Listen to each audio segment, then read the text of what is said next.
My name is Agnes, and I'm an elderly woman living in the peace of my small home. This is where I raised my only grandson, Joel, who is my entire world. He brings me joy and is the light of my life. Joel's parents, my son and his wife, passed away when he was just a little boy.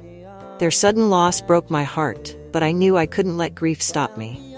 I had to care for Joel, and I promised myself I'd give him a life full of love and care, no matter how hard it would be. When Joel came to live with me, I gave him everything I had. As a widow with no one else, he became more than just my grandson. He became my whole life. I made sure he was fed, warm, and never lonely. I worked hard and gave up my own comforts just to see him happy. Joel grew up to be a kind and respectful young man, full of life and energy. Our bond was special. We were always together, sharing laughter and stories. People would joke that we were more like best friends than grandmother and grandson. Joel would laugh, but I often wondered if anyone really understood how much we meant to each other. When he was small, Joel didn't cry for his parents because I filled that space with all the love in my heart. I was both his mother and father, celebrating his victories, comforting him during hard times, and teaching him strength and kindness. Watching him grow filled me with pride, and I often thanked God for blessing me with him. As he grew older, things changed. Joel worked hard in school and eventually got a great job at a big company. When he told me, I was overjoyed and hugged him tightly, thanking God for his success. With his new job, Joel started focusing on taking care of me. He began transforming our home, replacing old furniture and adding new appliances. He made it a warm and beautiful place. It felt incredible to see the boy I raised now taking care of me. Joel would often hold my hand and say, "Grandma, you did so much for me. Now it's my turn to give you everything you need." His words touched my heart, and I was filled with pride and gratitude. However, our closeness started to draw attention.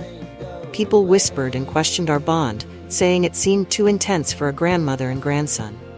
I ignored the gossip, but I wondered if they could see the deep pain and love that connected us. Joel wasn't just my grandson, he was my reason to live. But life is unpredictable, and challenges began to arise. As Joel's career took off, I started to worry about the changes it might bring and how they would test the bond we shared.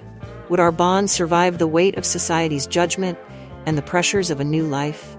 Or would the love we shared crumble under the weight of secrets we never dared to confront? It was a calm afternoon, and I was relaxing in my room, letting the soft breeze through the window soothe my weary bones. Life, as it had become, was peaceful, but often lonely. However, Joel, my beloved grandson, always found ways to brighten my days. As if on cue, the door to my room swung open, and there he was, full of energy and wearing that radiant smile that could chase away even the darkest clouds. "Grandma," Joel said cheerfully as he entered, settling himself comfortably on the chair beside my bed. "I hope I'm not disturbing your rest." "Of course not, my boy," I replied, smiling warmly. "You're always welcome." We began talking, as we often did, about life, struggles, and the little moments that made it worthwhile. Joel had a way of making even the hardest memories feel lighter.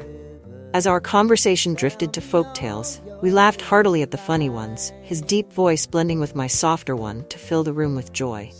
At one point, Joel looked at me intently, his smile fading just slightly, replaced by an expression of pure love and concern. "Grandma," he said softly, "I love the way you laugh. It's one of my favorite sounds in the world. Did you know that laughing helps normalize your blood pressure? It keeps you healthy. I want you to keep laughing, always. Your happiness is my priority, and it gives me joy to see you smile." His words touched me deeply, and before I could stop myself, tears welled up in my eyes. I reached out and pulled him into a warm embrace. "Thank you, Joel," I whispered, my voice thick with emotion. "Thank you for being in my life. You've given me a reason to live, a reason to see the continuation of my bloodline. I am so proud of you, my boy." Joel smiled, wiping away my tears with his thumb. Then, with a mischievous grin, he leaned in and whispered sweet, comforting words into my ear. But little did I know, this peaceful moment was about to be disrupted by a shocking request from my old friend May, one that would test my bond with Joel in ways I couldn't yet foresee. A few days later, my old friend May came to visit. May and I had known each other for decades. and though she could be blunt and mischievous, she was one of the few people I considered a close friend. We sat in the living room, chatting and reminiscing about the old days, laughing at stories of our youth. As we were deep in conversation, Joel walked into the room. He greeted us politely, his charm evident in every word and gesture. May's eyes followed him as he walked to his room, and I noticed her gaze linger a little too long.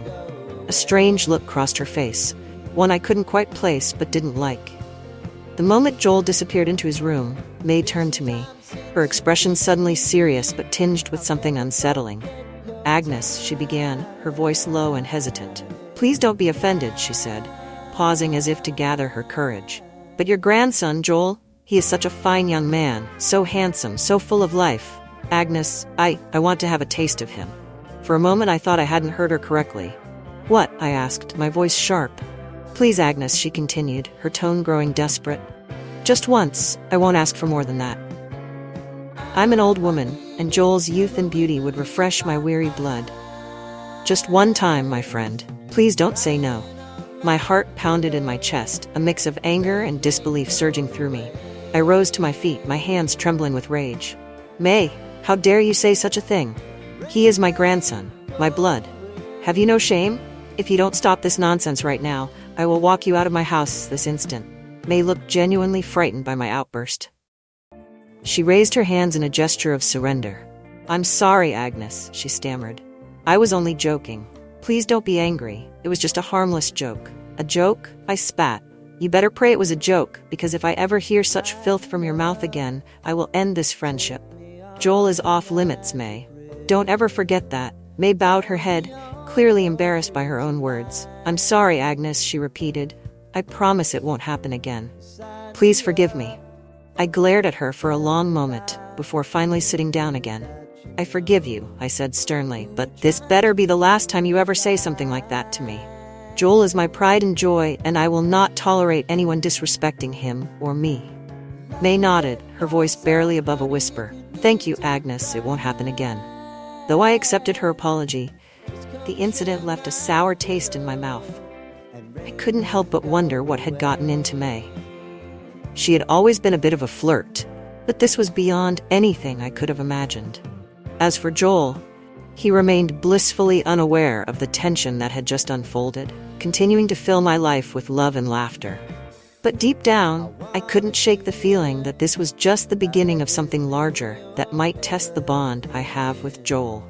One fateful day, May's jealousy and desperation led her to take a dark path. Unable to suppress her selfish desires, she secretly sought a magician's help. She explained her intentions, and the magician gave her a mysterious substance. This substance, he explained, would cause someone to lose control, act on impulse, and forget everything afterward. He warned her to use it carefully, but May, blinded by her obsession, paid little attention to the risks. The following day, May called Agnes to confirm she wasn't at home. Once she was sure the coast was clear, May rushed to Agnes's house, excited to find only Joel there. Joel, unaware of her hidden agenda, greeted her warmly and invited her inside. "Auntie May, it's been a while. Please, make yourself comfortable," Joel said, his voice kind and welcoming. "Thank you, Joel," May replied with a sweet smile. "Could you get me a glass of water? I'm feeling quite thirsty." "Of course, Auntie. Give me a moment," Joel said, heading to the kitchen. As Joel prepared the water, May stealthily removed the substance from her bag. When he returned with the glass, she quickly poured the substance into the water while Joel looked away. Handing the glass back to him, May said with a sly smile, "Joel, taste it first. You know, with all the things happening in the world these days, we can't be too careful." Joel laughed, amused by her comment. "Auntie May, why would I poison you? You're practically family," he joked. To reassure her, he took a sip of the water before handing it back to her. The substance worked almost immediately. Joel's expression changed as his eyes darkened and his body tensed with an uncontrollable energy. His usually calm demeanor vanished, replaced by a wild and unpredictable force. At first, May was thrilled, believing her plan was unfolding perfectly, but her excitement quickly turned to fear as Joel's behavior spiraled out of control. Without warning, he grabbed her forcefully, his strength overwhelming. "Joel, stop! What are you doing?" May screamed, struggling to free herself. But Joel, under the influence of the substance, could not hear her pleas. He dragged her into his bedroom, his actions fueled by the drug's effects. May's cries echoed through the empty house as the situation escalated far beyond what she had imagined. What she thought would be a moment of fulfillment had turned into a nightmare. By the time it was over, May lay on the floor of the bedroom, bruised and unable to move. Joel, unaware of what he had done, stumbled into the living room and fell into a deep sleep. Later that evening, Agnes returned home. Humming a tune as she approached the door, she noticed the house was unusually quiet and called out, "Joel, are you home?" Hearing no response, she walked toward Joel's room. As she pushed the door open, she froze in shock. There on the floor lay May, her face pale, her eyes swollen with tears, and her body bruised. "May, what happened? What are you doing here?" Agnes cried, rushing to her friend's side. May, trembling and in pain, couldn't bring herself to speak. Her silence only deepened Agnes's concern. Without wasting a moment, Agnes helped May up and drove her to the hospital, her mind racing with questions. At the hospital, the doctors examined May's injuries. Her legs were badly hurt, and her body bore the marks of a violent struggle. The doctors bandaged her wounds and advised her to rest for several weeks. Agnes stayed by May's side, offering her comfort and support, even though she still didn't understand what had transpired. Days after being discharged, May returned to her home, now relying on crutches to move around. But the weight of guilt and regret consumed her. Night after night, she was tormented by the weight of her actions. Her scheme had backfired catastrophically, leaving her shattered both physically and emotionally. Unable to carry the burden of her secret any longer, May resolved to confess. She invited Agnes to her home, determined to come clean. When Agnes arrived, she found May seated in the living room, her face pale and streaked with tears. "Agnes, thank you for coming," May said, her voice shaking. I need to tell you something." Concerned for her friend, Agnes sat beside her. "What is it, May? You've been so distant since the accident. Please, tell me what's troubling you." May broke down, tears flowing as she confessed. She revealed how she had drugged Joel with the intention of taking advantage of him, and how her plan had spiraled out of control. "Agnes, I'm so sorry," she sobbed. "I betrayed your trust, and now I'm suffering the consequences of my foolishness. Please forgive me." Agnes listened in stunned silence, her chest tightening as the weight of May's confession sank in. When May finished, Agnes stood, her hands trembling with anger.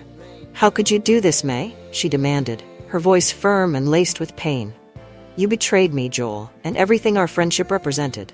I trusted you, and this is how you repay that trust?" May fell to her knees, clutching Agnes's hand.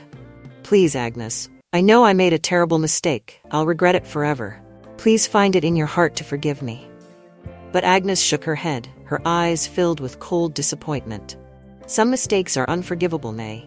You've destroyed the bond we had, and I can't look at you the same way anymore. From this moment, our friendship is over. Stay away from me and my family."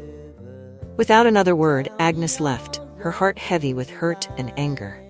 As she walked home, tears filled her eyes, but she resolved to protect her family from deceit like this again.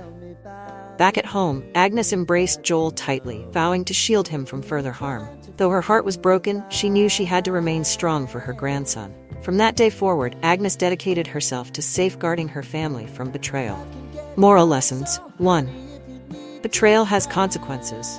Trust, once broken, can irreparably damage relationships. 2. Respect boundaries. Honor the relationships and boundaries of others, particularly when they involve family and loved ones. 3. Think before you act. Acting on selfish desires can lead to regret and irreversible outcomes. Always weigh the consequences of your actions. 4. Forgiveness isn't guaranteed. Some transgressions are too severe to forgive, regardless of how remorseful one may be. Thank you so much for watching and supporting my channel. Your time and encouragement mean everything to me. If you enjoyed this story and want to see more heartfelt content, please hit the subscribe button and turn on notifications so you never miss. Maybe I